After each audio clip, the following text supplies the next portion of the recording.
Good. Thank you so much, Marnie. And yeah, really big welcome to everybody. I taught with Sangha Live quite some years ago, and it was really quite small then. In fact, I don't think it was called Sangha Live then, it was called something else. And now how amazing this global community. And there's now 197 of us here together. So huge gratitude to the founders of Sangha Live. It always takes an enormous amount of work to pull off these kind of tech communities. I know that because the organization I founded, Breathworks, we have our own online community, and it's a really wonderful, wonderful thing. And these things are not easy to develop. So huge gratitude to Sangha Live, and thank you so much for inviting me to speak tonight to you all. It's a real privilege and honor. For those of you that don't know, Sangha simply means community. So it's a traditional word from Buddhism, and it means community, and it's considered extremely important. In Buddhism, you have what's traditionally called the three jewels of the Buddha, Dharma, and Sangha. And these are the three kind of central values, if you like, of Buddhism. So the Buddha was a human being like us, who managed to completely free his mind and heart through contemplative practice and through ethical practice. So this idea that humans, that people like us, can liberate our minds, that's represented by the figure of the Buddha.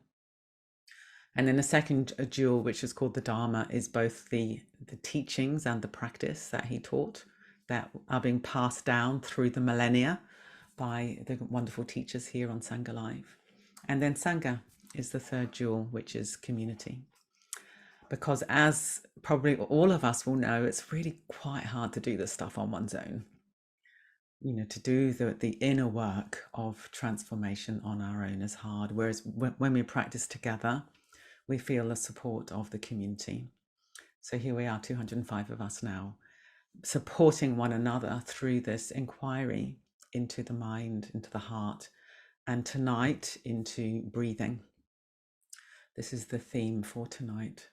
I'm saying tonight, I know it's not night for some of you, but here it's, oh look, I haven't changed my clock since the daylight saving, so it's 7:10, yeah, here in the UK. So breathing, why is this important, and why have I decided to focus on this in this session?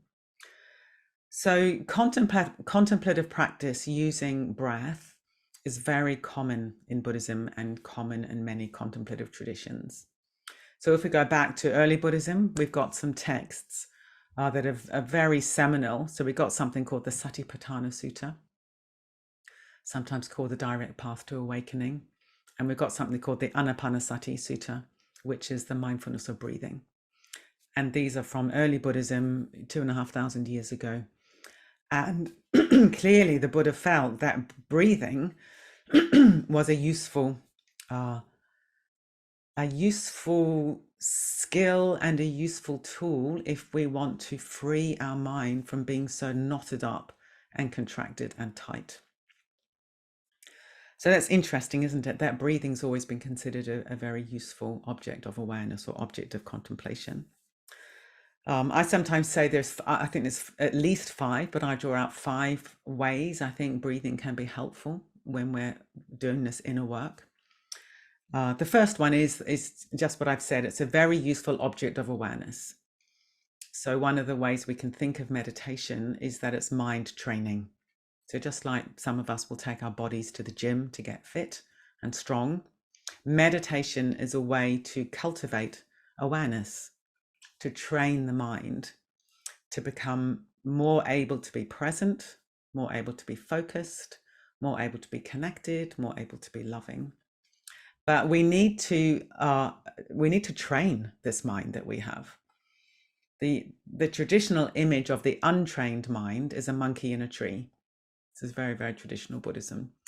And if you bring to mind images you've seen of monkeys in trees, or if any of you have been lucky enough to see a real monkey, they jump around from place to place. So they see something they want and they just chase after it. So they're leaping through the branches of the tree. chasing sense impressions. They see a banana, they see a mango, off they go. And our mind is just like that. We have a sense impression and we chase after it. If it's pleasant, something that we want, we chase after it. Something that is unpleasant, we don't want, we just automatically try to avoid it. So we have this very reactive mind, most of us, when it's not trained. So the normal human mind seems to be quite scatty. I'm sure you'll probably agree with that, and quite reactive on the whole. I'm sure you'll also probably agree with that. So it's very traditional in contemplative traditions like Buddhism to train the mind by giving it something to keep coming back to. So you give the mind an object of awareness to keep coming back to. So the mind goes off and you think, let me remind my mind that it's supposed to be resting its attention on this object. And the object can be anything. You could be looking at something in front of you, a candle perhaps. Sometimes there's visualization practices where you might visualize a picture of a Buddha, say, so that will be an image you keep coming back to. But breathing is very traditional. So you keep coming back to the experience of breathing. And I think there's a number of reasons why breath emerged as a very good object of awareness. One is, of course, that we've always got it with us.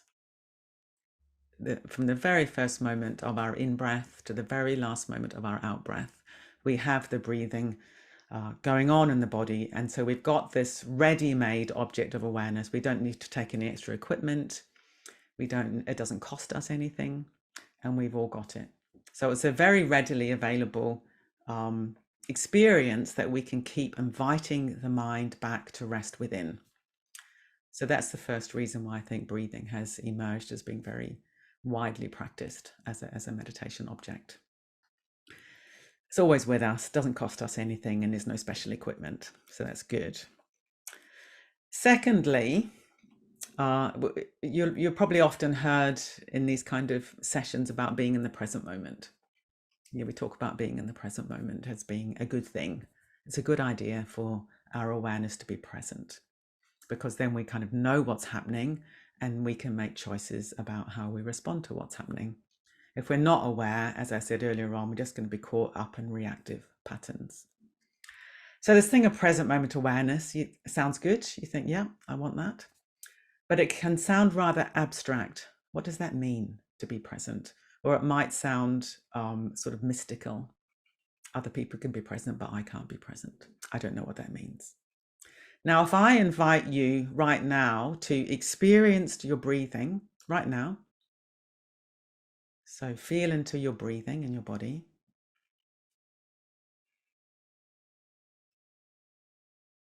And what you'll find is the only breath you can experience directly is the one that's happening now. A past breath is a memory, a future breath is just an idea. The only breath that we can experience is in the present, is the one that's happening now. So breathing is also a very good way to be present. And hopefully you've also got a sense there that it's not complicated, it's not mystical, it's not abstract. It's a direct, if we're directly aware of the experience of breathing, we're in the present moment. It really is as simple as that. Of course, the hard thing is to stay there because the mind will go off, but then you call the mind back, feel breathing in your body. I'm present again. So it's a very good way to feel into present moment awareness. And then another thing you probably hear is how important it is to be in the body. It's really important to be embodied. And you might think, I have no idea what that means either. It's just an idea.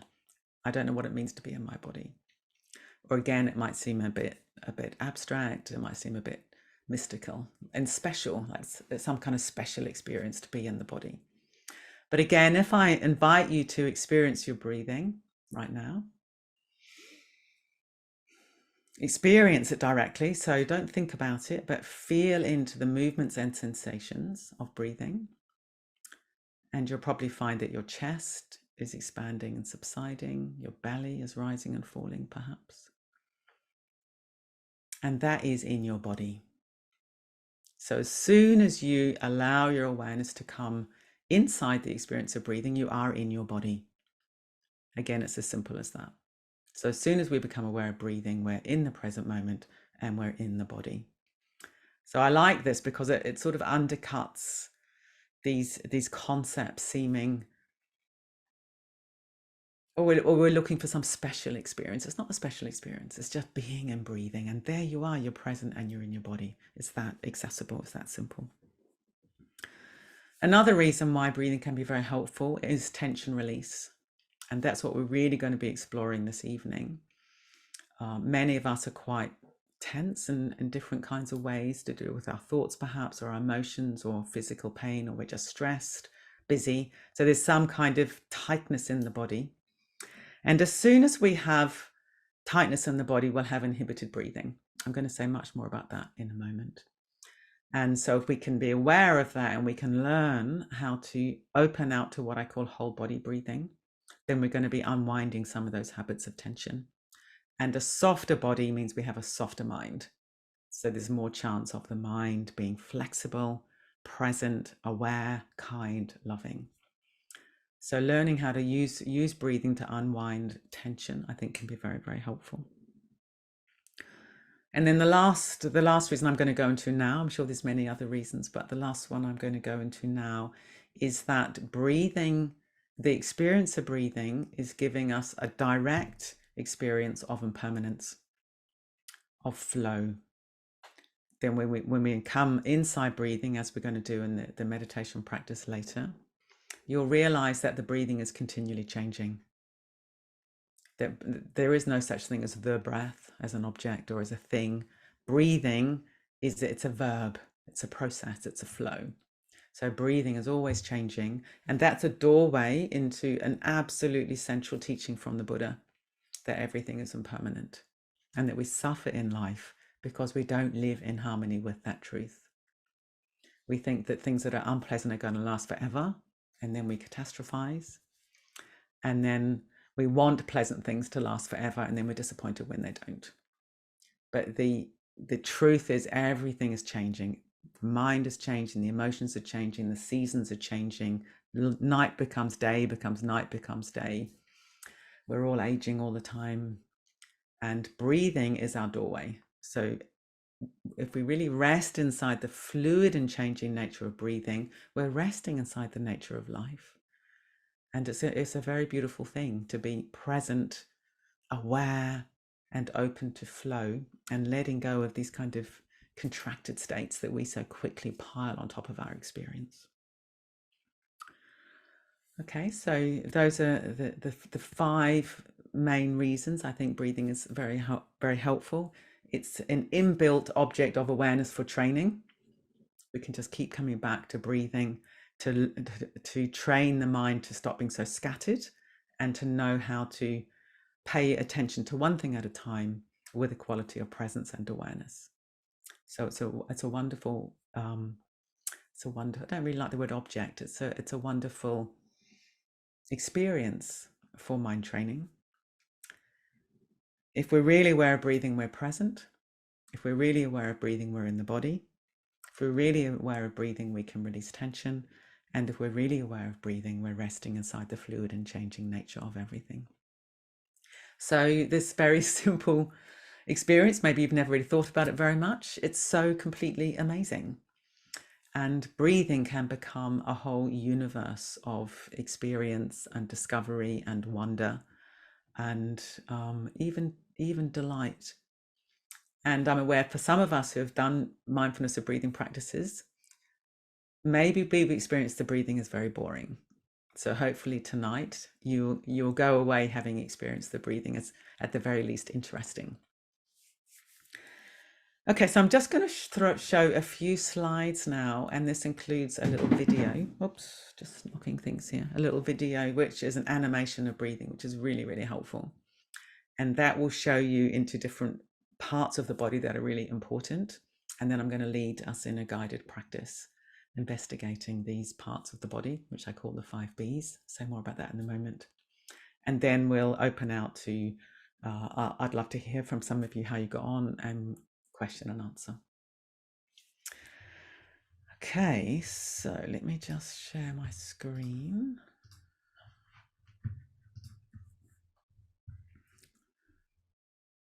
As I've said, mindfulness of breathing, very, very traditional practice, goes right back to the time of the Buddha, and very widely practiced by many, many different people, both in Buddhism and in other contemplative traditions. However, sometimes people struggle with it, and maybe you're one of those people, I don't know. And if you have struggled with it, hopefully tonight will help you find a way back into it. And I think the issue isn't the method itself. I think the method itself is it's indisputable that the method of the mindfulness of breathing can be extremely helpful. So the issue is how we approach it and practice it if we struggle with it. And I think one of the main problems that can happen is we're alienated from the physical experience of breathing. So we're thinking about breathing rather than experiencing it directly. Yeah, so you're sitting there meditating, maybe thinking, breathing in, breathing out, breathing in, breathing out.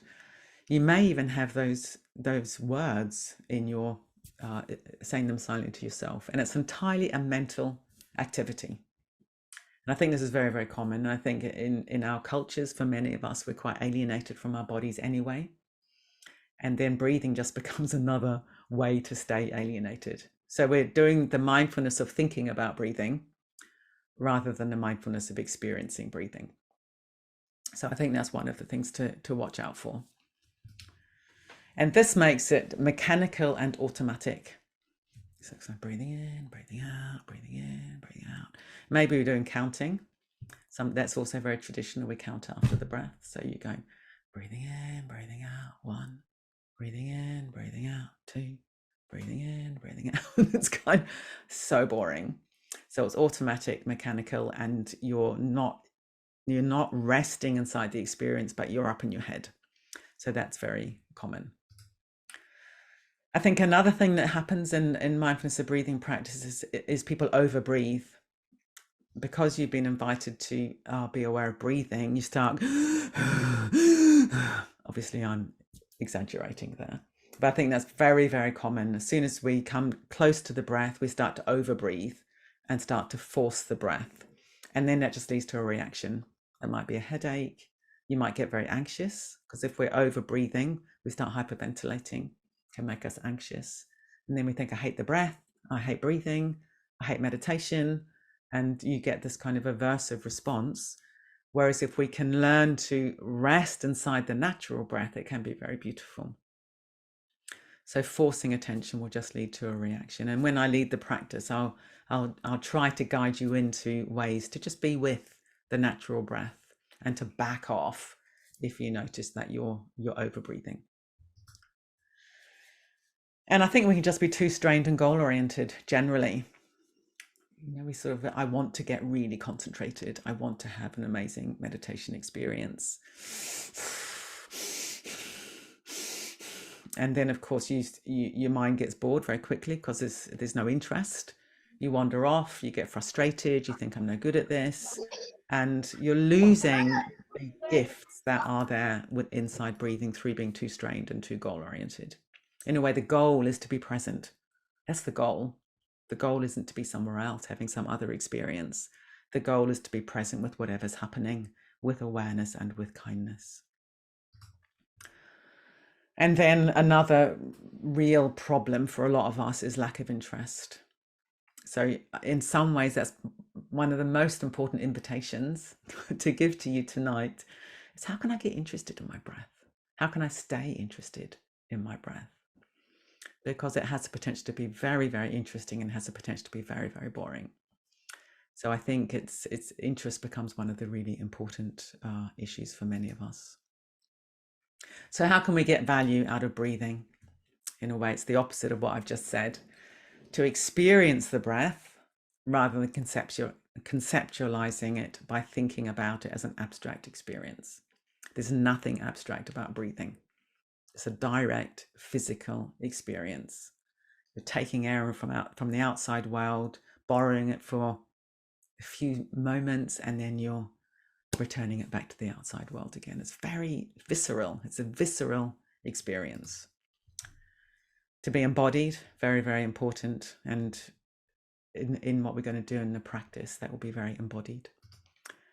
To feel into the fluid and changing nature of breathing can be so interesting. It gets very, very subtle. How many different movements can I feel in my body? How many different sensations can I feel in my body? What about where the breath turns? That can be so interesting. Kind of sighs to a conclusion, and then the next breath gathers, then it turns, and then it sighs to a conclusion. You can get very curious about the fluid and changing nature of all of those moments of breathing. And then this interesting thing of finding a middle way between over focusing on breathing and avoiding it. I think those are the two things that many of us do. We get too tight, start controlling our breathing, over breathing, and then we have a reaction and we just drift off. And we're not at all interested in breathing. So how do you find that sweet spot where you're with the breath without sort of crushing it or wandering off? Very, very interesting. And hopefully you'll have a little taste of that this evening. Yeah, so what we're looking for is flow, and there's flow everywhere in life. So there's a couple of images here. One is of kelp in the sea, and the other is of a field of corn, of wheat. So if you've ever been lucky enough to see kelp in the sea, because I grew up in New Zealand, so I had a lot of time in the sea and around the sea. Kelp is so gorgeous. It's just, you've got the waves and the kelp just flows. It follows the current of the sea. There's no resistance at all. And it's just got this beautiful kind of flow. So our awareness can follow our breathing in a similar kind of way. So what we're trying to do is let go of resisting experience and to be with the flow.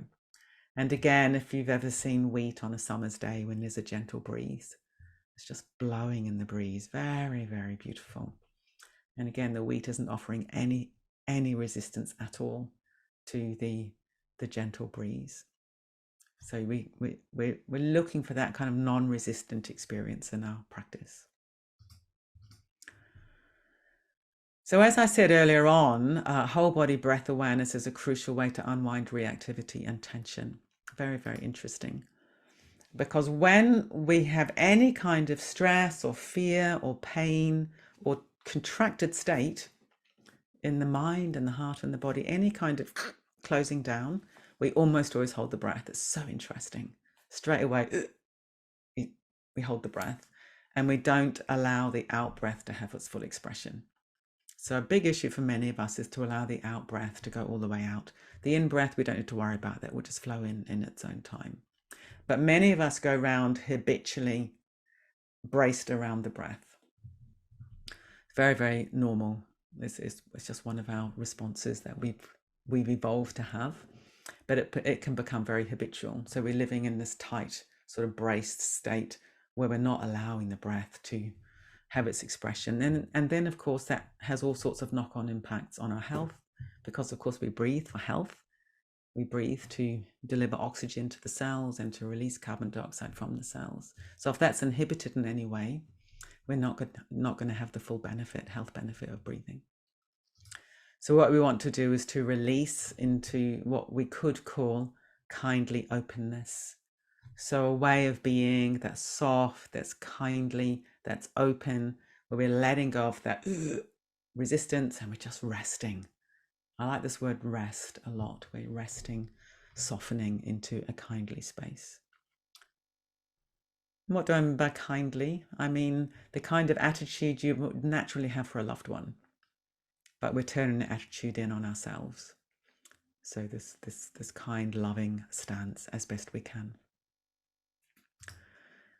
So we're learning to live metaphorically with an open hand.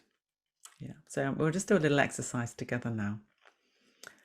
And so I'm sure you can all see me. I hope you can all see me. So if you make a fist with one hand, and notice what's happened to your breathing. And I would imagine that many of us will perhaps have stopped breathing, or our breathing will be at the very least inhibited, just because we've made a fist. Isn't that interesting? We've done this gesture of closing and the breath closes down. Okay, so now imagine breathing into the fist. So directing your breathing inside the fist. And what does the fist want to do? And you'll probably find that your fist quite naturally wants to open. It's very difficult to maintain that tight fist and have soft breathing at the same time. So we can allow the fist to open, and we can lower the hand now. So the fist here represents any kind of contracted state in the mind. When we've got tight thoughts, then there'll be inhibited breathing. It might be an emotionally tight state, or it might be physical pain, physical tension. So we have this holding of the breath. If we learn how to breathe, notice that with awareness, and then learn how to breathe into those areas, they will quite naturally soften. Because hopefully you realize it's almost impossible to have a tight fist and soft breathing at the same time. So the soft breathing, where we breathe into the tight areas, that will quite naturally soften and release. And then another wonderful friend that goes with whole body breathing is learning to live in harmony with gravity. Gravity, I find completely fascinating. It's invisible, and yet it's this quite strong force which is drawing us down towards the earth. And if gravity was stronger, we wouldn't be able to move. And if gravity was less, we'd be floating off. I mean, that's amazing, isn't it? That somehow we've evolved to have this kind of perfect harmony with gravity, where we're held close and yet we can move around. Now, I think many of us, when we've got tight states, we'll be like the fist, and then we've got breath holding, we also resist gravity. So if you could just feel into that for yourselves. But I know for myself, it's almost like I'm sort of pulling away from my experience. I don't want to be in my body. I don't want to be with my experience. So there's a kind of movement away, movement upwards, and then I'm also resisting gravity, and that is so tiring, because you're resisting this quite strong pull down towards the earth. So a wonderful thing is to learn to live with gravity. So right now, just see if you can give your body up to gravity. And actually, I can just see a few people at the top of my screen, and I can see somebody has stood up and just doing a little bit of qigong, which is brilliant. So one of the things I always like to say is, if you feel you need to move around or lie down or anything during the session, then please do so. So whatever posture we've adopted, just for this moment, see if you can give your weight up to gravity. And allow the floor, the chair, the bed, whatever it is that we're resting upon, to really receive your weight. So we don't need to grip and hold on the body, heart, and mind. We can rest. And learning how to truly rest is a tremendous skill in life. I think a lot of the time we're sort of braced and we're resisting gravity and we're holding our breath, and then that leads to all kinds of reactive suffering, unnecessary suffering. Okay, so I'm now going to show this little video of breathing.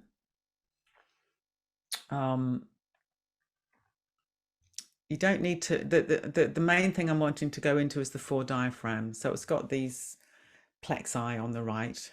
We're not going to go into that at all, but I'm going to be going into the 4 diaphragms. Diaphragm means membrane between 2 spaces. There's lots of diaphragms in the body, but these 4 diaphragms are particularly important for breathing. And then we're going to go on in a little while and do a meditation investigating these areas. So the first diaphragm is inside the head. Very, very interesting. So the brain is resting inside a cradle of bones, and these move as we breathe. It's an animation, so it's a little bit exaggerated, but it gives you a very good visual sense. So it's a very short, this video, just a couple of minutes. So I'll play it once and I'll stop it and say some things, and then I'm just going to play it again in silence. So first of all, you can see the way there's these movements inside the skull. So that's the first diaphragm up here. Second diaphragm. Oops, sorry about this, just started again. Second diaphragm is at the back of the throat. It's another important area. So before we go on, it's now Pat's got her hand up. Do you want to unmute yourself, Pat, and say something? I'm working with Pat. She's having trouble hearing, so I'm working with her on technical. Okay, brilliant, lovely. Okay, so for everybody else, the area we're interested in is at the back of the mouth and the top of the throat. So if you make this noise,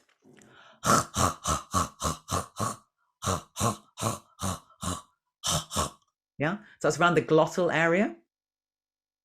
And many of us are quite blocked in this area, quite tight. But what we're going to be investigating is how to let this area be open. Yeah. So if I was to tense in this area right now and block that area, you can probably hear how my voice has changed and it's become more nasal and higher. Can you hear that? And that's because I've blocked this area and my body's frozen and I'm not breathing properly. And before I started doing this work, I think this is how I talk for about 30 years of my life without proper breathing. Now, if I release this area, you can hear the way my voice has dropped. It's got fuller and it's got deeper. Interesting. Okay, the next diaphragm is the main central diaphragm between the chest area and the abdominal area.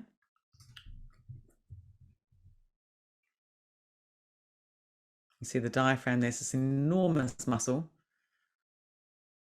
and it moves down on the in-breath and up on the out-breath. And then the final diaphragm is the pelvic diaphragm, which is at the bottom of the body.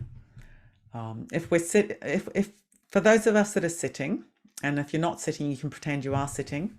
Imagine that you're sitting on a flat diamond. And the front of the diamond is the urinary area, the back of the diamond is the anus, and the two sides of the diamond are the bones deep inside the buttocks, the ischial tuberosities or the sitting bones. And within that diamond shape, it's soft tissue. And that can move with breathing. It's completely receptive. It's not pelvic floor exercises, but it's more you've got the bigger movements higher in the body and there's an echo in the pelvic floor. So you can just see this kind of movement here. Interesting, isn't it? That the breathing echoes down the body. And these four diaphragms ideally move together. So there's an opening phase on the in-breath and subsiding on the out-breath.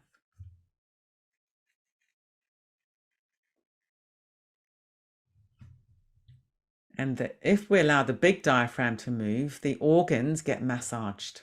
So it's really good for our digestion. That's why the belly swells on the in-breath, because the movement of the diaphragm is displacing the organs outwards. We've got the big psoas muscle. See how the back's moving?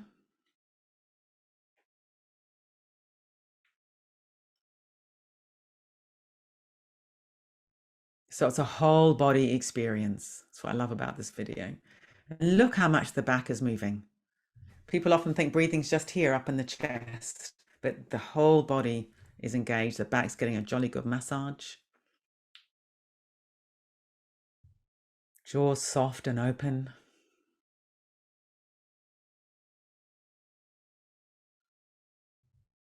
You've got the intercostal muscles between the ribs, the abdominal muscles, and the whole body. Look at that, the whole body opening on the in-breath, subsiding on the out-breath.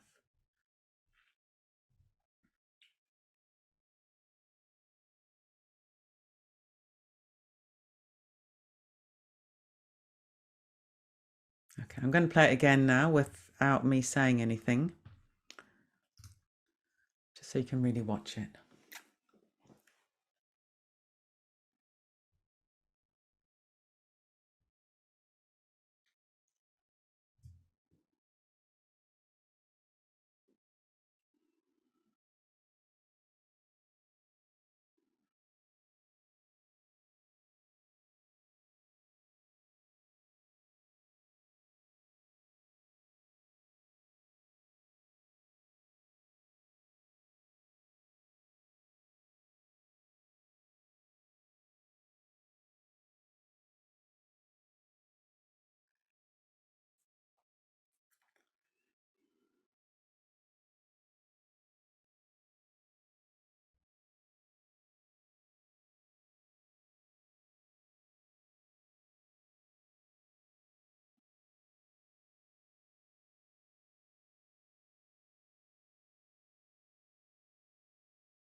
Okay, so you have seen now what we call the four diaphragms, which is the brain.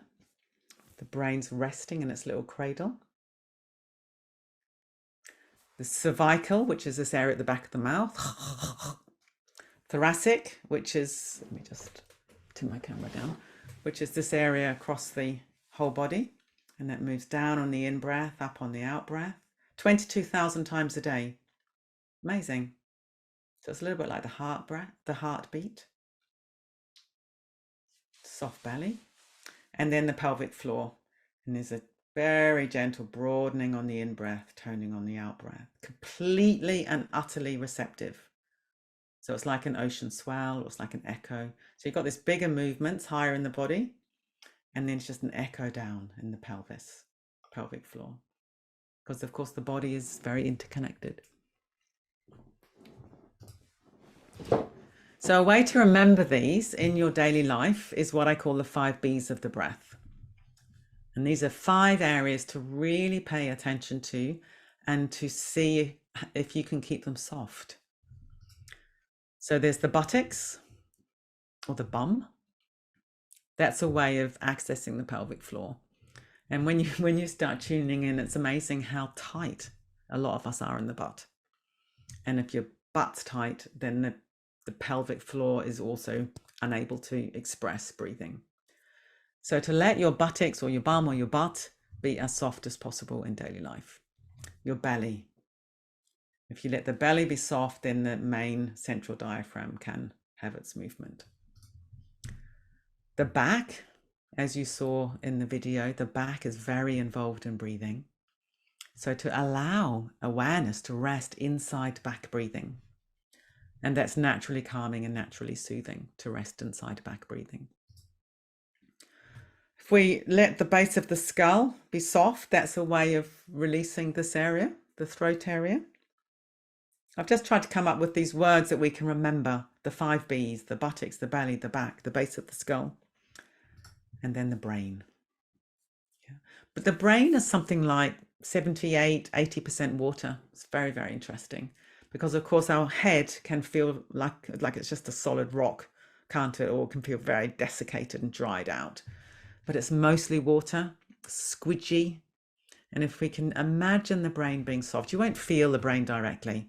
It's more imagined. But I find imagining my brain being soft and squidgy and resting in this little fluid cradle has a big effect on getting out of overthinking and feeling that my thoughts are very tight. So this is just mapping the 5 B's. So you've got the pelvic floor and the buttocks. The buttocks is a way of remembering the pelvic floor, the back. The belly is a way of remembering the thoracic. Base of the skull is a way of remembering the cervical, and the brain. And this is where you can look at the YouTube video. So Marnie, perhaps you could put that link in the chat. And I'm very happy to share this PowerPoint, but I don't quite know how that works with Sangha Live. So at the very least, Marnie, if you could, well, I'll need to do that, won't I? Because I've got the PowerPoint. I will put this in the chat box so you can look at the video.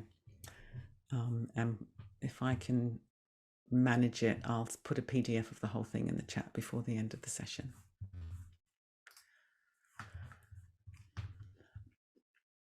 Okay, so what we're going to do now is have a tiny little break, and then we're going to do a practice together where we're going to really investigate this and really explore it.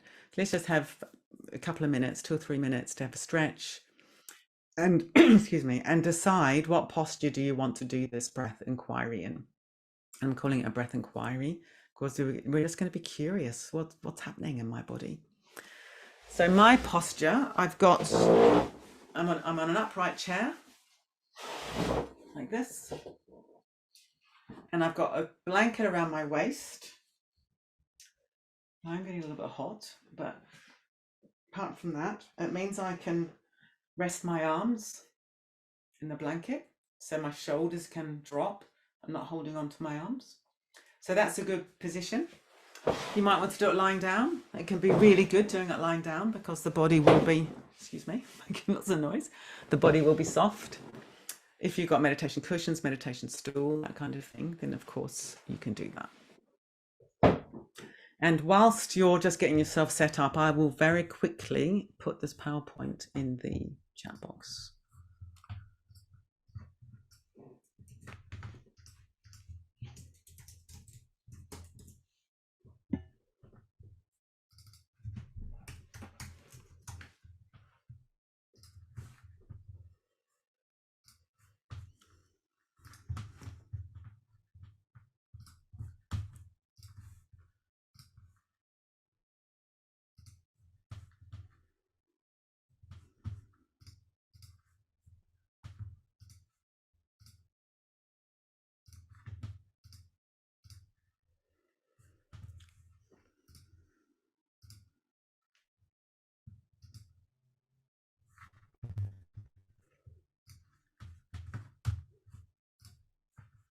Probably hear my little clicks, can't you? It's probably not very restful. Anyway, nearly there.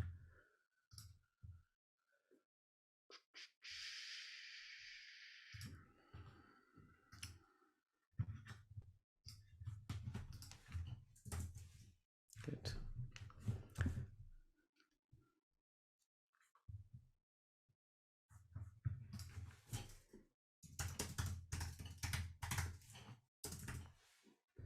So I put a PDF to the PowerPoint in the chat box for everybody for later.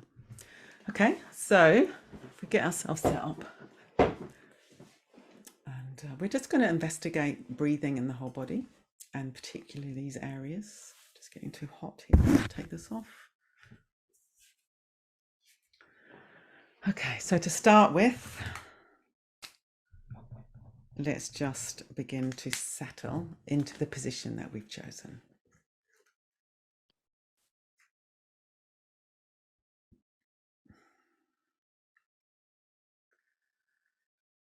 So have a quality of allowing the weight of the body to rest down into the chair or the floor or the bed or whatever it is that we are resting upon.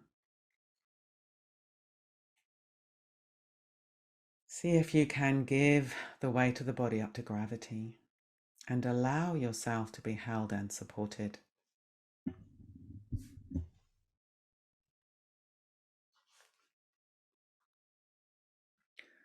If you find it helpful, you could take a deeper in-breath. And on the out-breath, release and let go a little bit more. And let the next in-breath flow in its own time. You could do that a few times if you'd like to. And then allowing your breathing to find its own natural rhythm.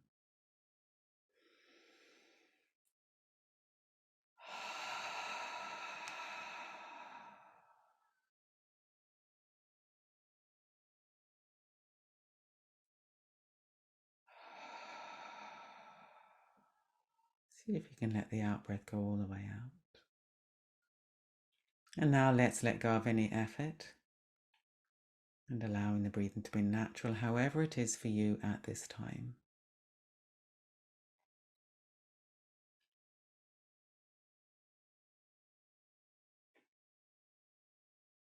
And allowing our awareness to flow down out of the head and to fill the body. And we do this by experiencing the body directly rather than thinking about it as an abstraction or a concept. So feeling into the points of contact between the body and the surface it's resting upon, first of all.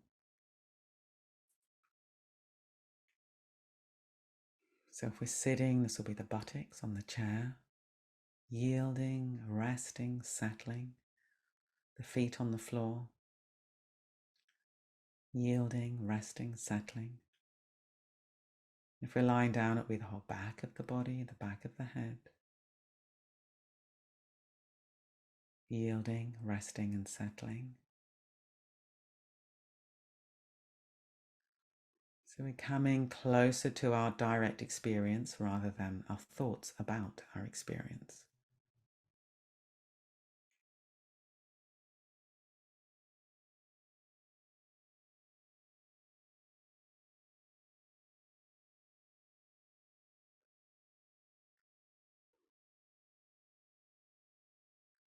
If you've got pain or discomfort in your body and you notice any quality of resistance or tension, it's completely normal. But in the noticing, we can choose to soften the resistance a little bit and allow our awareness to rest inside the body as the body is held and supported by the surface it's resting upon.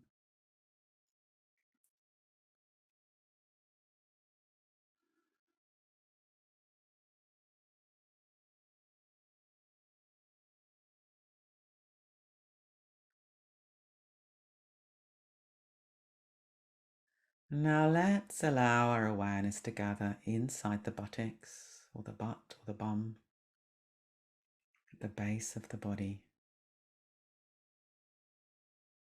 So whether we're sitting or whether we're lying, there'll be contact with the bed or with the chair, with the floor.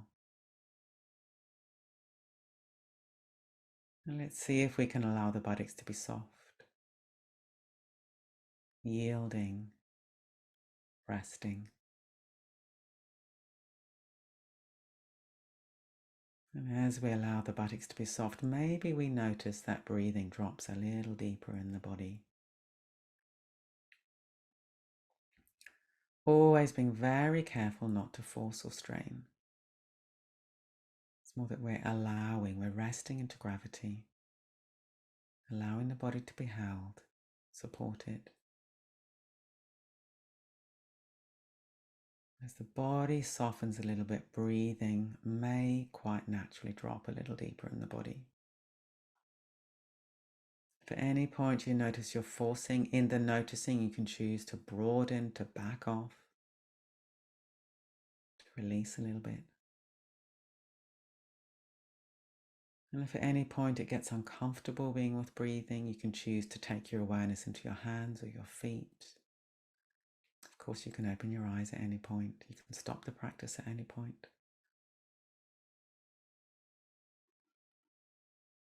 And then moving back inside, breathing if and when you feel ready.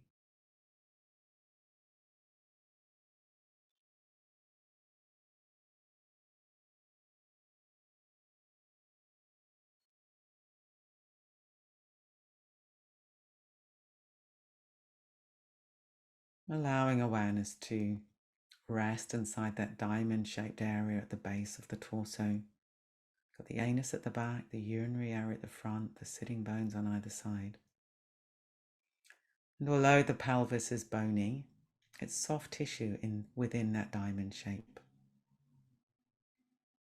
As we saw in the video, there can be a very, very subtle echo of breathing in this area, very subtle broadening on the in-breath and subsiding on the out-breath.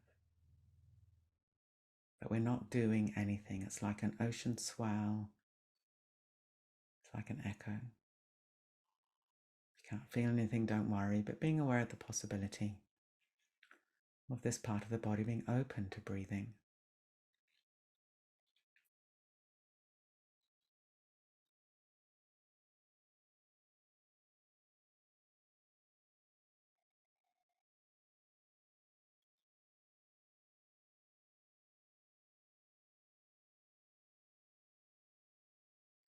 And now let's allow our awareness to feel the belly, soft front of the body between the pelvis at the bottom and the ribs at the top. Again, remembering the video, we've got the big central diaphragm beneath the ribs and it broadens and flattens inside the body on the in-breath, subsides on the out-breath. And as it moves down on the body on the in-breath, it displaces the organs outwards and the belly swells. As it releases back up in the body on the out-breath, it frees that movement on the organs and they can drop back inside the body. Always checking that we're still keeping the buttocks soft, we're still resting into gravity. And then we're resting inside the movements and sensations of breathing in the belly.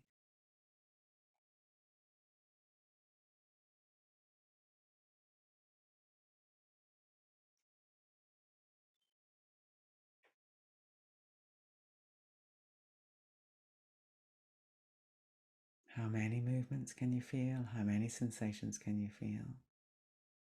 And notice the way the breathing is flowing.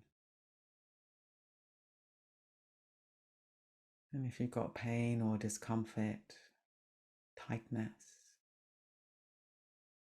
seeing if we can allow the breathing to soften the hard edges. And this experience we label pain or label tension, feeling how that is also changing. It's not a static experience, it has its own fluid nature. The experience never exactly the same one moment to the next.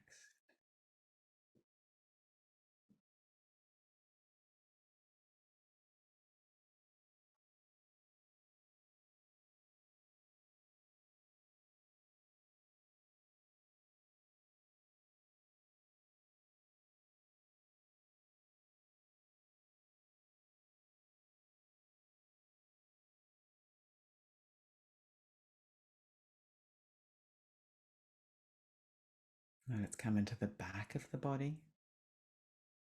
First of all, let's check back in on the buttocks at the very base of the back of the body.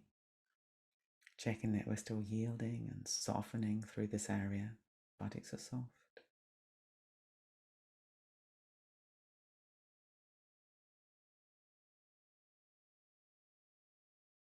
And then allowing our awareness to flow up inside the lower back. So there's the length of the spine through the lower back, and there's the breadth of the muscles,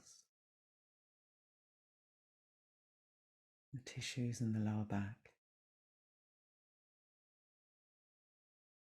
And there's breathing showing up in any way in the lower back. Again, remembering the video, how much expression of breathing there is in the back. Maybe the angle's changing a little bit on the in-breath and the out-breath. Maybe it's broadening on the in-breath, subsiding on the out-breath. Again, if we've got pain or discomfort in this area, allowing it to be soothed by breathing.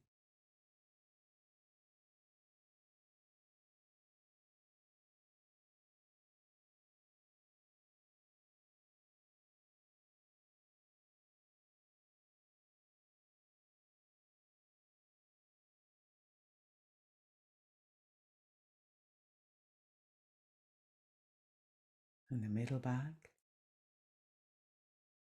And allowing our awareness to fill the upper back. So we're resting inside, breathing inside the upper back. There's the back of the ribs, the back of the lungs, spine, the shoulder blades. Broadening and opening on the in-breath, subsiding on the out-breath.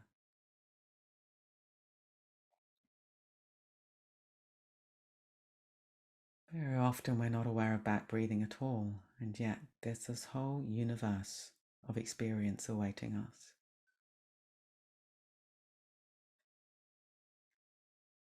Back breathing is naturally calming.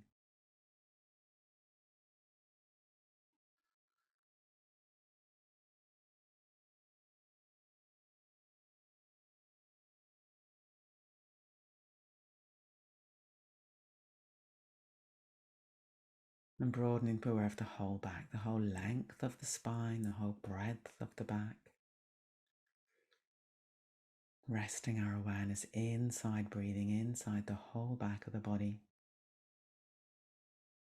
Broadening and subsiding and broadening and subsiding. The whole back being rocked and cradled by this natural breath.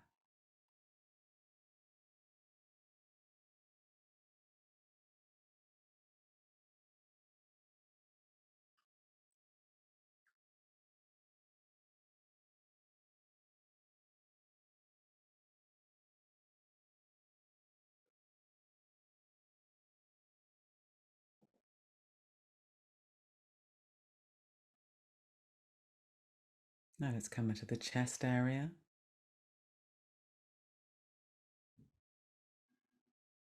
The front of the ribs and the sides of the body, and the lungs filling and emptying, breastbone,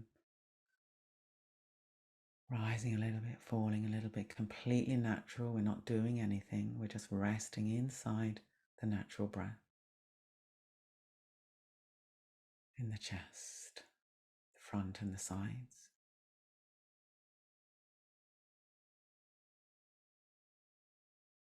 And sometimes this can be a little more challenging. There's more emotion stored in this area.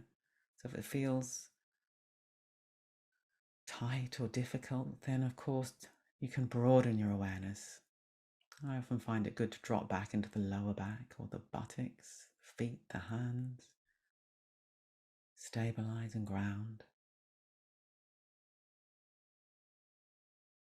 And then holding the chest awareness a little bit in this broader field of awareness.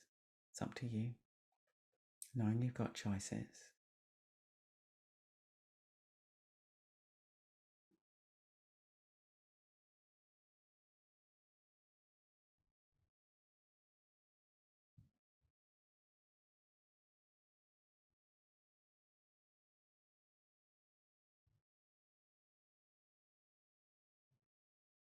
Now let's allow our awareness to slide up inside the neck and to come to rest in the throat area. This area we identified earlier at the back of the mouth, around the glottis.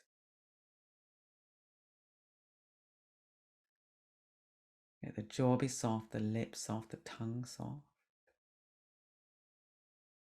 So we can allow the wind of the breath to flow freely through this area on the way into the body, on the way out of the body. This area is very directly connected to the pelvis. The jaw and the pelvis are very connected. So if it feels tight in the jaw area, you could try relaxing the bottom again, relaxing the buttocks again, yielding, resting. And this is a way to release in the jaw as well.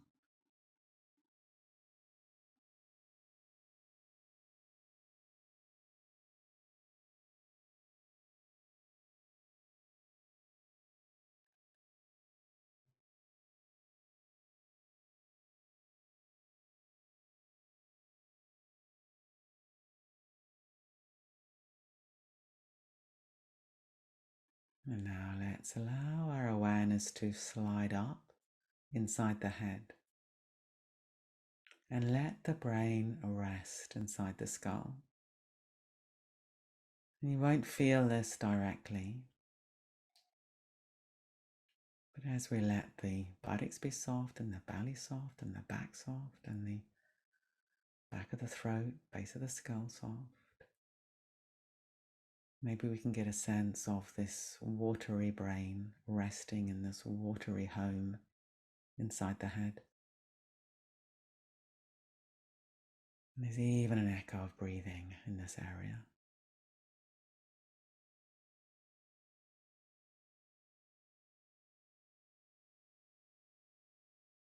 Letting the eyes be soft, cheeks soft.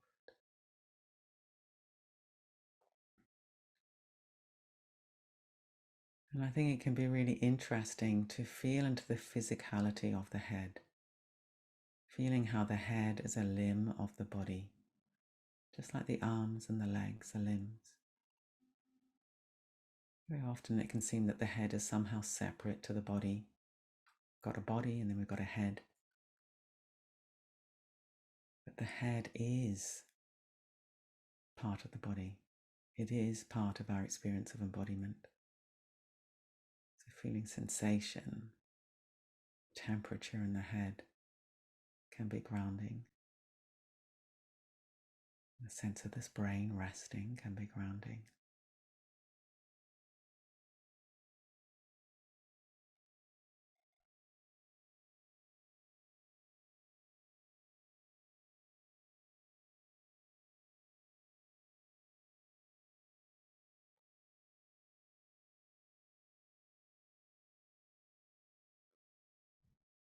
And now let's allow our awareness to flow down into the shoulders and the arms, these other limbs. Letting the hands be supported, resting into gravity, and then the shoulders dropping down and back away from the midline of the body into gravity. As we rest in the shoulders, maybe we can feel how breathing is echoing in the shoulders. Perhaps there's a broadening on the in-breath, subsiding on the out-breath, completely receptive, completely natural. But feeling into how the body isn't static. It's always moving, alive and flowing.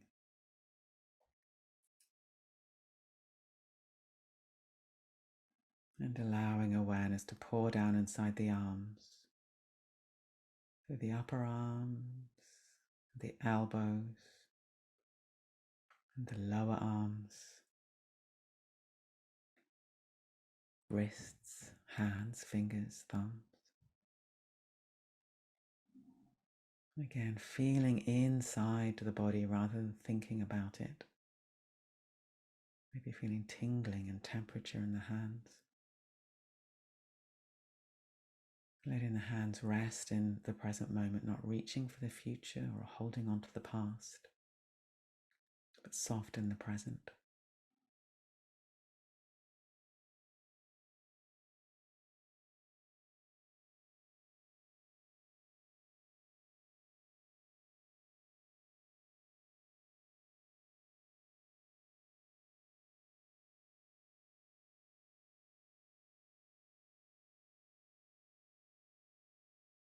And now coming back to the torso, flowing back up through the arms into the torso, down the torso, checking in on the buttocks again, that they're resting and yielding.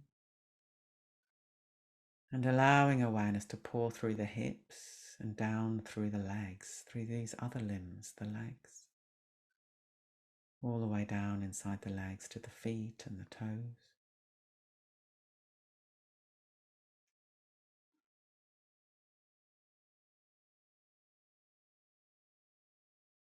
Temperature, contact with the floor, contact with our socks or shoes or whatever we've got on the feet, of anything. Seeing if we can rest right inside.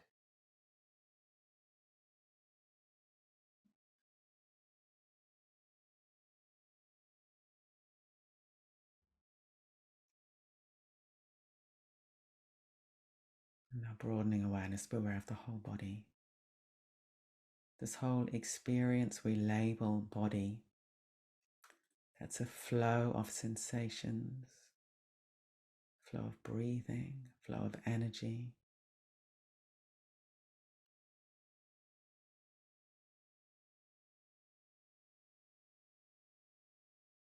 Letting the 5 B's be soft, the buttocks or the butt, soft, the belly, soft.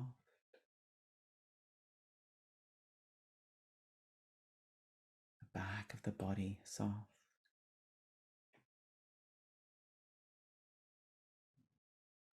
The base of the skull, the back of the throat, soft.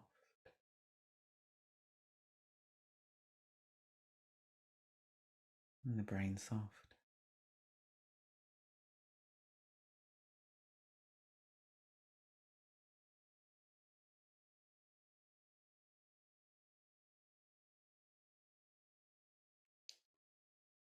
And allowing our awareness to fill the whole body. Maybe getting a sense of the whole body opening a little bit in all directions on the in-breath. Subsiding a little bit in all directions on the out-breath. 360-degree breathing. Utterly receptive. Effortless. Massaging and soothing and softening any hard edges, whether they're mental, emotional, or physical.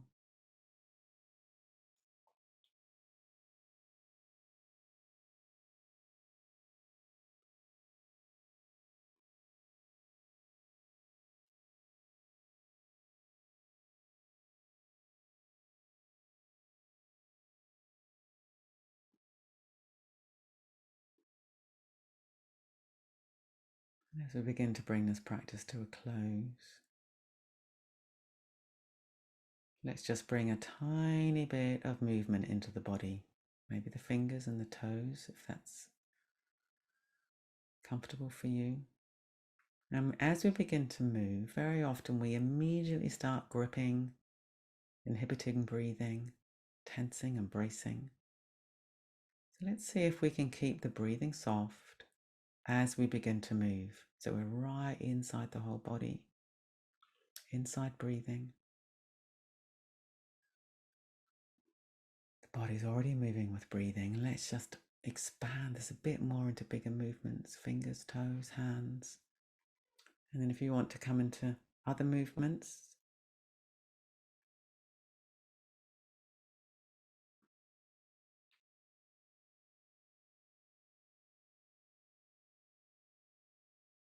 just moving however you want to. Just noticing I want to do some flowing movements. And coming into bigger movements and bringing the practice to a close, opening the eyes if you've had them closed.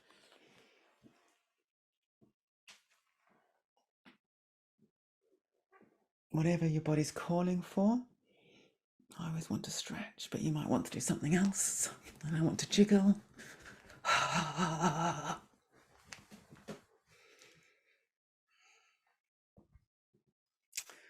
Good. So yeah, just coming out of that slowly and noticing the effect. Noticing the effect. And if you went to sleep, perchance, this has been recorded. And somehow or other, Mani will make the recording available to you. I don't know how it works. It says it's going to be available by Monday. I meant to say that going to sleep is definitely an occupational hazard in this particular practice. And I always say to people, don't fight that. It might be that you really need to have a good rest. And the good news is there's going to be a recording. So we've just got about 15 minutes left where we'll do some sharing. But before that, I just want to pick up on something Mani said at the beginning about dana. This word dana, it's a Buddhist word that means giving, means generosity. And it's really wonderful that Sangha Live, like many other Buddhist organizations or Buddhist-based organizations, want to or encourage this idea of giving freely. And so I've come tonight and I'm definitely giving freely. I really love this work. I love offering this to you. And of course I get to practice myself, which is great. So I'm giving freely. And if you felt that you were able to give freely to Sangha Live, that means they can continue to develop the platform and continue to offer these sessions. So I always like to say, I don't see it as at all transactional. It's not like I've given something, so can you give something back? It's more, I've got the joy of giving. And if you wanted to make a donation, there's a link there in the chat box, and that will help Sangha Live develop, and it will also help me put bread on my table. So that's just what I'd like to say about that. And then also I'd just like to mention about a course that I've got coming up on Sangha Live that starts it mainly starts 2 Sundays away, but on the 10th there's the orientation session, which is actually only a week away, and it's called Freedom from Struggle: Practices for Living Peacefully with Pain and Illness.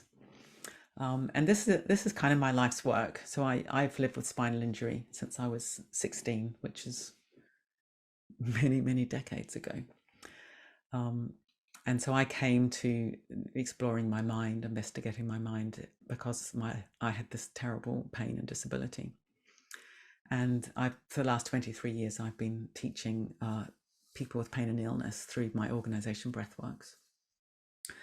And I've developed this four-week or 4-module course, video course with Sangha Live, that's going to be starting on the 10th. So the first module is about presence. Awareness is revolutionary, and I'll be doing some of this breathing work. Second module is letting go of the struggle, from resistance to resilience, because we fight things that are painful, which just makes them more painful. So ways to unwind that. And then the third module, the place of love and connection, you're not alone, and how our own experience of difficulty can be a gateway to empathy for others. And then the fourth module is body like a mountain, heart like the ocean, mind like the sky. That's bringing in this wonderful Buddhist approach that awareness itself is vast and boundless. So we can learn to drop into a quality of awareness that's very rich and deep. So all of these modules, I'm also bringing in Buddhist teachings, but it's accessible to anybody. So if you know anybody who's living with pain or illness and you think would benefit from this approach, then do pass on the details as well. And there's the link in the chat box. Good. Okay, so I would really love to hear from a few people about what your experience was in that practice. So Marnie, there's some things in the chat box which I'm sure you're going to be on top of.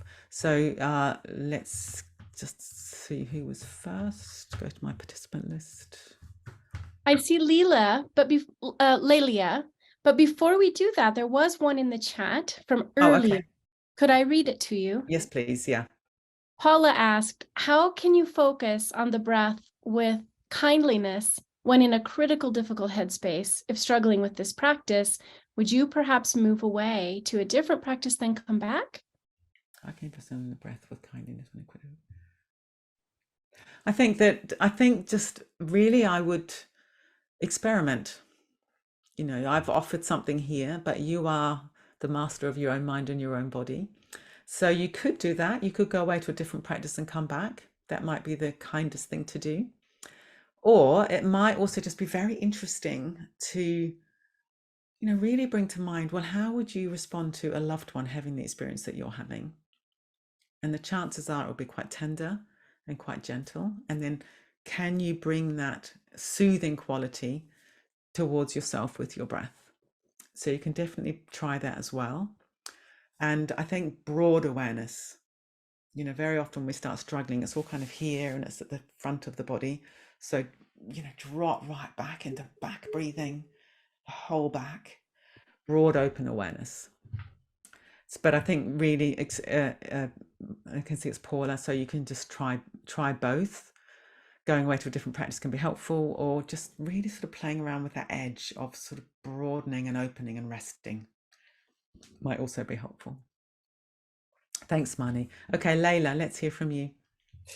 Well, thank you very much, because I've enjoyed this and I worked with your book some years ago, so I'm somewhat familiar with it. But I have a question I always wanted to ask you, which is, I only notice tension on the end of the out-breath. And I find always that my out-breath, the space between the out-breath and the in-breath is much shorter when I'm sitting than when I'm lying down. And I don't know if that's normal, but I wondered if it was some indication of tension that I never get rid of unless I'm lying flat on my back, and then it's easy. Yeah. I think that I'm not sure, but if I think about my own experience, I would say it's similar to what you're saying. So I think it's probably a physiological thing when we're upright, that, you know, we're having to do a little bit more work to hold the body upright. When we're lying down, we can be completely at rest. So I think I have a slightly the same experience as you when I think about it. And having done this again and again and again for many, many years, I now am able to have a very soft breath when I'm sitting as well. So it's just practicing it. But I think there is a difference between sitting and lying down in terms of that. I think that's interesting what you're saying, that kind of transition from the out breath to the in breath. Because sometimes in instruction, sometimes they talk about following the out breath and just staying with it. And that's something I always wanted to be able to do more than I could. Yeah, I mean, I think there's so much breath work around at the moment. It's a very kind of zeitgeisty thing. And there's a lot of different methods and different techniques that people are teaching. Some of them which do involve sort of breath control. This is not a breath control practice. It's more just as the natural breath, and just follow it out and then see what happens and let it flow back in its own time. But when we're upright, if you think about that pelvic diaphragm that I mentioned, Mhm. that will inevitably have a little bit of compression when you're upright, Okay. just because you've got your body weight pushing down into that area. Whereas when you're lying down, that part of the body can be more open. But if you're lying down, there's pressure on the back of the body, so you're not going to experience back breathing so fully. Whereas when you're sitting, you can feel back breathing more fully. So it's kind of swings and roundabouts. But maybe you could play around with not calling it tension at the end of the out breath, Okay. because Thank you. it's just the way it is, and let it go out, and let it come back in again. Good. Is that Thank helpful? Thank you. Okay, thanks, Layla. Lovely. Okay, Jane, let's hear from you. Jane Miller. Hello, lovely to see you again. Thank you for today. I just have a comment. Well, first of all, thank you, like I said.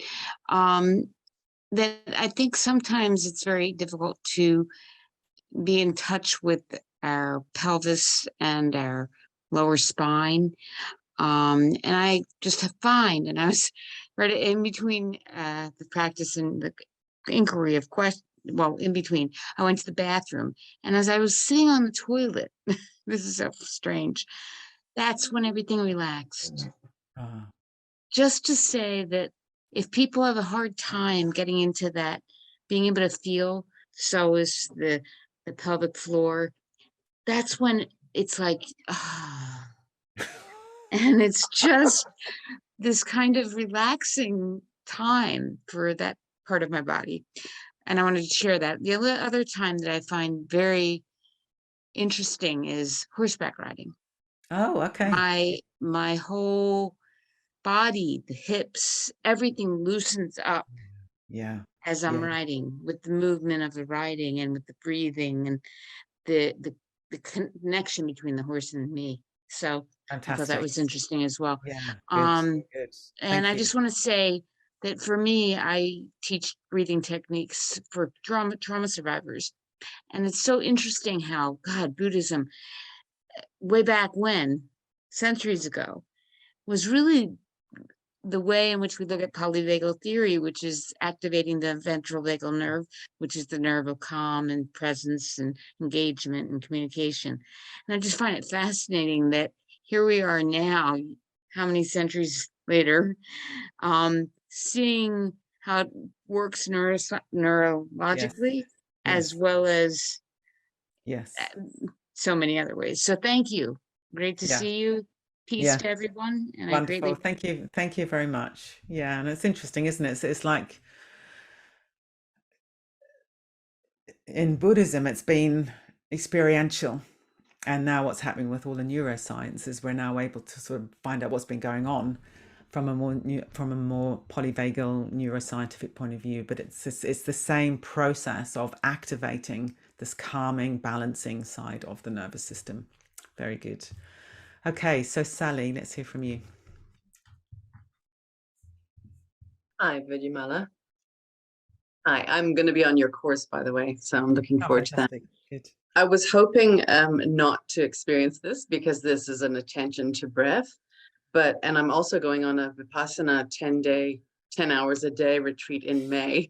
So I really need to like get some top tips on, I know that I've got control strategies in my personality and in my, makeup, my process.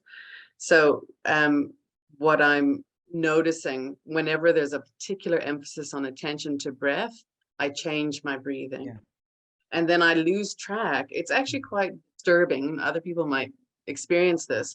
Once I notice that I've, got on top of the breathing and I'm making it happen, then you lose the sense of Yeah. it's natural, like how you don't even know how to get back what's natural. And you can get it, I can get a bit panicky that Yeah. I've forgotten how to let my body breathe because I'm interfering with it. So top tips, please. Well, I think the top tip really would be, I said at the beginning, the whole point of all this is awareness training. The whole point is to train the mind and to get out of our kind of normal pattern. So already you've got a lot of awareness there. You've said, Lots of years. I've got this kind of controlling tendency in my personality. I think you said that. This is what I do with my breathing. So the thing is just to get very, very curious. So rather than it being, how can I stop doing this and do that? Yeah. Which Or is not another do controlling anything, strategy, just let or it not do breathe. anything. That's another. It's like, oh, what is actually going on here? This is so interesting. Here I am doing it again. So really investigate. Really, but what's happening? I'm somehow interfering with my breath, and then I'm zoning out, then I'm losing interest, and then I'm interfering. Get very, very curious. I mean, you're going to have 10 hours a day for 7 days or something. That's a really interesting object of curiosity. Yeah. Without judgment, I without tend to want to control or pop out because of the panic. The once I feel like I notice that, no, this is not normal breathing, I'm deepening it, or I'm doing this, and then I try and let it reestablish itself and get out of the way. And then it doesn't feel like it does, and then a little bit of panic settles in that I've so messed then it you're up. aware of the panic. You can And then I need to, it's almost like I need to pop out, and so then you can open your eyes. That's fine. Open your eyes, look around, regroup. That's all fine. Do all that. And then it does. But I was wondering if there was another way to stay with it, and where that's that in between place. Well, I of think not popping out. I think as well, back breathing can really be your friend, because very often when we start interfering the breath, it's all around here. Yeah. It's all around here. So then think, okay, let me go into the back. Let me just, what's happening in the back? What's happening in my lower back? The lower back is such a good place to go to, because it's kind of not here. It's low in the body, so it's grounding, and it's not in the front, it's in the back. And just let me just go down there. Yeah. So go to another part of your body. The mind wants to get involved. So like I have these big spaces at the end of the out breath where it feels like I never need to breathe. And then an in-breath happens, and it's like, wow, those spaces at the end can be really large. Yeah, but that's interesting. You just I mean, you do breathe in again. Just be curious. You do breathe in. Clearly you do breathe in again. And you're going to have these hours a day to really investigate that, and it can be really interesting. I'm looking forward to it. But I think back breathing could be your friend. Okay. Thank you. Most of the stuff you're talking about is kind of up here. So just I'll try that. Yeah, good. Good luck. And I'll see you on the course. Yeah. Good. Bye. Okay, so let's just hear from one more person. And there are some questions in the chat that people are interested in having you respond to. Okay, that's fine. And then there's Daniel. So maybe I'll answer Daniel first, and then I'll go to the chat box. So if nobody else puts your hand up, that will be good. So Daniel. Oh, Daniel. Where did he go? I don't know. He's disappeared. He disappeared. Daniel. Or maybe he changed his mind. Are you all right out there, Daniel? Yeah. Can you hear me? Oh, we can hear you. Yeah. Yeah. Okay, sorry. Just wondering, with the practice of maintaining awareness of breath, can you give us any tips for, particular places in the body or wherever to be able to maintain that consciousness of our breathing as a way of being present? Okay. Because, we think we're doing it, and then it just, disappears. Yeah. So one thing about that is instead of thinking, oh no, I've drifted off again, you can think the moment where you've noticed you've drifted off, you can think, wow, I'm aware. That's brilliant. I'm having my moment of mindfulness because I know I've drifted. So rather than it being, oh no, I failed, you think, wow, I've succeeded because I know I've drifted. And then you come back, and then you can get curious about, well, what is it that I'm not interested in? Because really what we're trying to do is make the breathing more interesting than the other things we want to think about. I see. So then it's like, okay, so why have I drifted? I mean, it might be you've got something you're really worried about. That's, we do that. But to come back and then think, okay, so how can I get really interested now? So it might be, okay, so how many different places in my body can I feel the breathing? That might be interesting. Mm-hmm. How many different places? It might be, what's the texture? Is it rough, smooth, silky, hard, jerky? It might be, you notice I'm really sleepy. I'm drifting off because I'm really sleepy. And then it can be good to bring the breath higher in the body. If your energy is low, come higher. Maybe around the tip of the nose, that can be really interesting. Can you find the exact sensation where air becomes breath on the way in and breath becomes air on the way out? That can be so interesting because it's very subtle. Wow. And if you're all heady and, lots of chatter, then go lower in the body. Go down to the pelvis, go into the lower back. How's your bum? Can you feel breathing in your feet? So if your energy is high, then it's good to go low. And if your energy is low, then it's good to go high. If you've got something really enticing that you're thinking about, you need to make your breathing more interesting than that. I see. So then it's like, okay, so how many sensations can I feel? What are the loud sensations? What are the soft sensations? So make it a kind of adventure.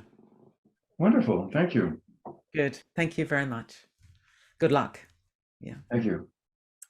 So Marnie, if you can tell me the So, yes, if you wanted to scroll, we're going up to Jenny D's question. What do you recommend for neurodivergent people, autism spectrum, ADHD, etc., who prefer repetition like, counting breaths, and also those with trauma, for who focusing on the body breath is triggering? Yeah, okay. So I think if people prefer to count the breaths, that's fine. Counting breaths is a very traditional practice. And hopefully the sense you've got from the practice tonight is, in a way, I've been encouraging ways to really engage with the experience of breathing as a felt embodied experience. And then if you want to add in counting, that's perfectly fine thing to do. But you're counting in addition to this present moment embodied experience, rather than it just being a head counting thing. And for those with trauma, I mean, this is interesting because I've obviously had a lot of trauma in my body. I teach a lot of people with trauma, and there can be a sense, if you've got trauma, then going near breathing can be very triggering, which it can be. But I also think it's how we go near breathing that's the issue. And I think this back breathing, broad breathing, whole body breathing, feeling you can go into the hands and the feet and the bum, lower in the body whenever you need to, that can be really helpful. And I think breathing is so, breath awareness can be so valuable that defaulting to, oh, let's not go there because it might be triggering, that might be the most useful response. But I think another response can be, because let's see how we can come close to breathing in a way that feels safe. And that can just be a very, very interesting thing to explore with people. Because I know for myself, with all my trauma, that breathing has ended up being part of my healing modality. And if it had been like, oh, don't go near the breathing because you've got trauma, I would have missed out on this whole incredible healing journey. So I think it's what's your kind of, I mean, one of the things I teach at Breathworks is finding a middle way between denial and overwhelm. So denial is where I'm not going to go near the breathing, and overwhelm is where it's like, oh my God, it's completely overwhelming and terrible. So if you've overwhelmed, then I always say broaden. And if you're in denial, come closer. And you're looking for that kind of sweet spot where you can sort of be with the experience in a way that's not triggering. So again, it's just experimenting, I think, Jenny, and thanks so much for the question. Okay, good.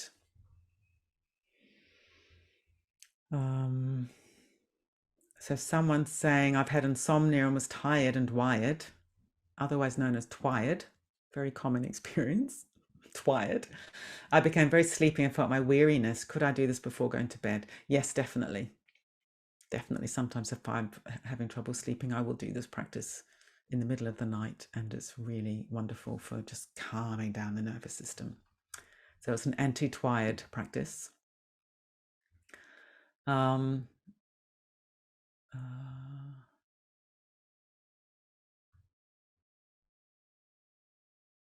This is interesting. Someone's saying, I just wanted to share that I have a cold and have been coughing and needing to blow my nose a lot.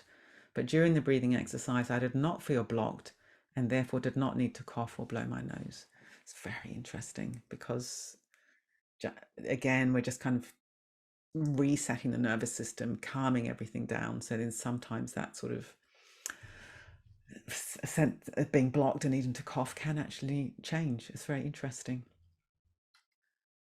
Wow. And then Dawn saying, I suffer from constant pain in my neck and spine, and I'm very grateful to share that for that practice, there were points of no pain. You see, that's very interesting, isn't it?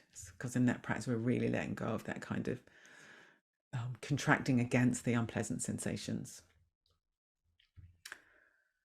Someone's question, my breath is quite shallow, barely noticeable. Is that usual? I have no diagnosed breathing issue. So again, I'd want to know more about that. I think if it becomes very, very, very subtle during the meditation, that can be quite normal. Like breathing can become a very sort of subtle, slow experience. If you're noticing when you become aware of your breath that it's habitually shallow, then that's something that you could that would change. I think if you kept on doing this kind of practice, you will find that over time your breathing naturally become fuller. So it's all learning. It's all just being curious about what we're noticing. Why does the out breath through the nose always feel inadequate, too short and shallow? Well, it's interesting. There's a lot of stuff about breathing coming out at the moment. And one of the things that's coming out is that we really should be breathing through the nose. We should be breathing in through the nose and out through the nose. And there are physiological reasons, particularly the in-breath, that if you breathe in through the nose, I think it's in the sinuses, I think it's nitrous oxide that gets released. And that massively improves the delivery of oxygen in the cells. You get something like 18% more oxygen if you breathe through the nose rather than the mouth. So certainly breathing in through the nose has a lot of physical benefits. Breathing out through the nose, I'm not sure if that is so essential. And if you find breathing out through the mouth feels more satisfying, then I think that's probably fine. But it might also be interesting to just play around with that and see if you can allow breathing out through the nose to become a little bit more full, shall we say. But certainly the latest kind of thinking on breathing, or the latest theory on breathing, is that there are a lot of benefits through nasal breathing. Yeah. So look, we're running over time. Are there any more questions, Marnie? I think you've gotten all the ones that I saw. People can post questions at the replay, and I can monitor that for a few weeks and see if we need to get any other questions to you, or they can join your class, your upcoming course, and ask questions there. Yeah, good. And I'm really very excited about this course. So I really hope some of you will join me. I think at this time, I wish to thank you formally again, and I will unspotlight you and let the gallery view come back. Oh, good. So we can all see each other. And if you all go to gallery view, we can see the whole Sangha. Feel free to unmute, say your thank yous and goodbyes as you wish on your way out. Thank you. Thank Thank you. you. Thank you. Thank you. Everyone. Thank you. Thank you so much. Thank you. Thank you. Bye. Thanks, Thank Gail. you. So Thank very you. much. Very much. Thank you. Thank you so much, Vidyamala. Thank you. Is there a recording available? Yes, by Monday, we should have it edited and up at the same link that you registered at, or on our website. Thank you. Mm-hmm. Will there be recordings of the class? I would need to miss the first one. The 4-week class. Yes, I believe it is fully recorded, but if Melanie is still here, I know she's co-hosting that course. Feel free, Melanie, to unmute. I think they are all recorded. Yes, I think so. Yeah. In fact, I'm certain they are, whoever asked that, because I've got it in front of me here. They are, and there's also like a whole class forum where you get to be connected with everyone in there and keep communication going for those 4 weeks. So, Okay. Thank you. yes. And I believe the recordings are available to you ongoingly, even beyond the 4 weeks. So it's a real treasure of Right. information and practices that you can keep returning to over and over. Okay. Mhm. How do we join the course? Inside of the course, How do we join the course? Do you want me to put Thank the you, link back in, Marnie? Vidyamala. If you put the link back in, Marnie, that would be helpful for Hayley. okay. Okay.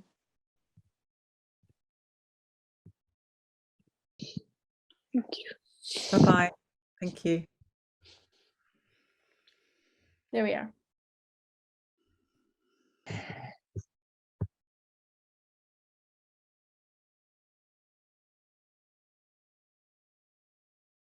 Bye, everybody. Bye. Thank you so much. Thank you. Bye. Bye. Thanks again. Thank you.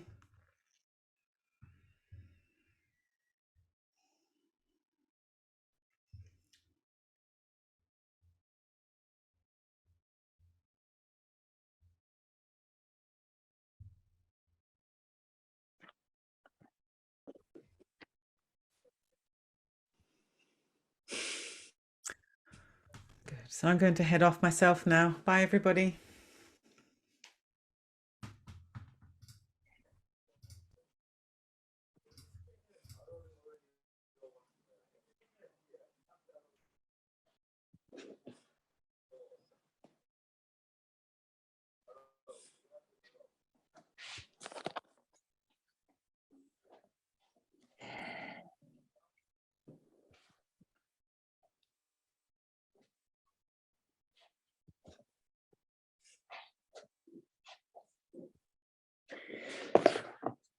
Just checking for those of us that are still in the Zoom.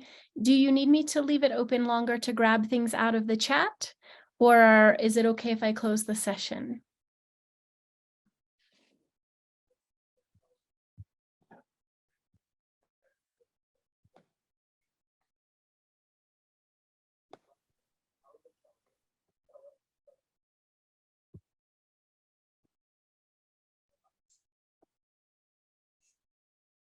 Blessings, everybody. I will close the session and you can go to Sangha Live's website for information on the course or the Dana link or the Sangha Live Connect to stay connected with each other.